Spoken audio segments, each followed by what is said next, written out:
So I was asked a little bit about documenting some of my remembrances, my history with Elvin Jones, and as time goes on, I'm gonna be 50 soon. Maybe some of these stories might get lost. You never know. Sometimes I can remember certain ones. Sometimes they don't pop up for a long period of time. And some of my closest friends and associates said, you should try to document that. So this is the first of that kind of thing, to document something like that. And I just wanted to say, of course, I loved Elvin Jones, and he was a great mentor to me. And I was fortunate enough to be hired by him and to travel around the world a little bit as his assistant, as they call it, a drum tech. Of course, I got to know his wife Keiko pretty well. And so anyway, a few stories stand out, and one that I was reminded of by this nice lady here is that at one time when I was real young, I was in my early 20s, and I went to go see him play in Seattle, Washington. And the thing was, I thought at that time, from what I'd read about him, that he taught. So I had saved a couple $100. I didn't know what it would cost, but for me, that was quite a lot of money.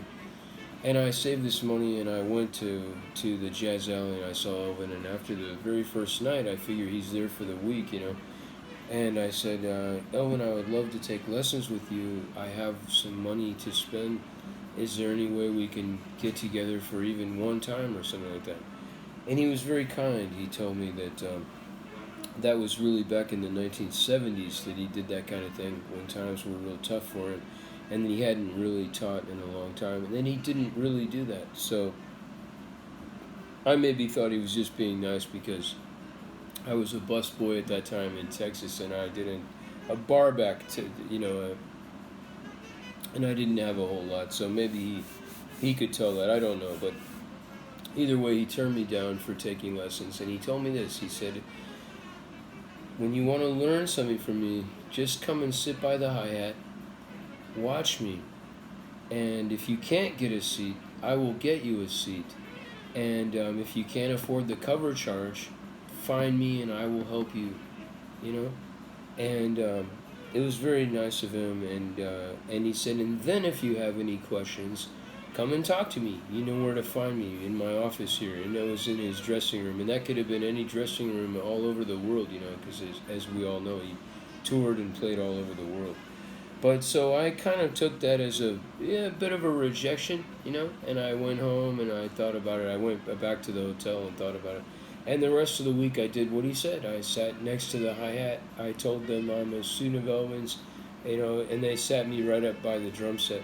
Now, a few days or a week into this event that happened, this incident, is a very wealthy young man, and his father were from Saudi Arabia, and the father was obviously quite rich, and he came to Elvin during a private party that I happened to be invited to. It was Michael Shreve, the drummer for Santana, held a private party for Elvin, and we're talking about like 1996, 1998.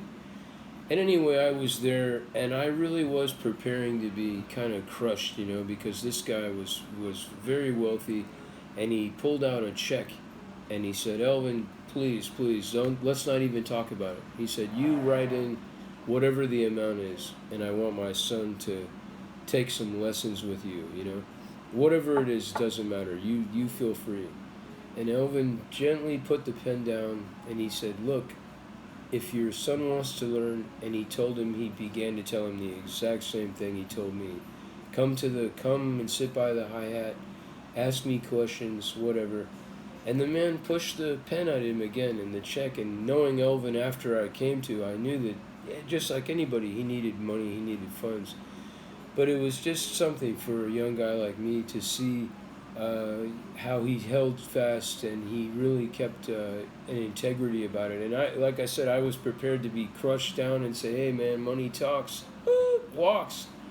But he didn't take it, and the young man joined me during the rest of the evening at the club, sitting at a table right by the hi-hat, watching intently. And I just feel that's that's one of my favorite memories of Elvin Jones as a man, and I just think that's also one of the manuals and the guides to learning this music is just check it out, watch, absorb what you can, and Thanks.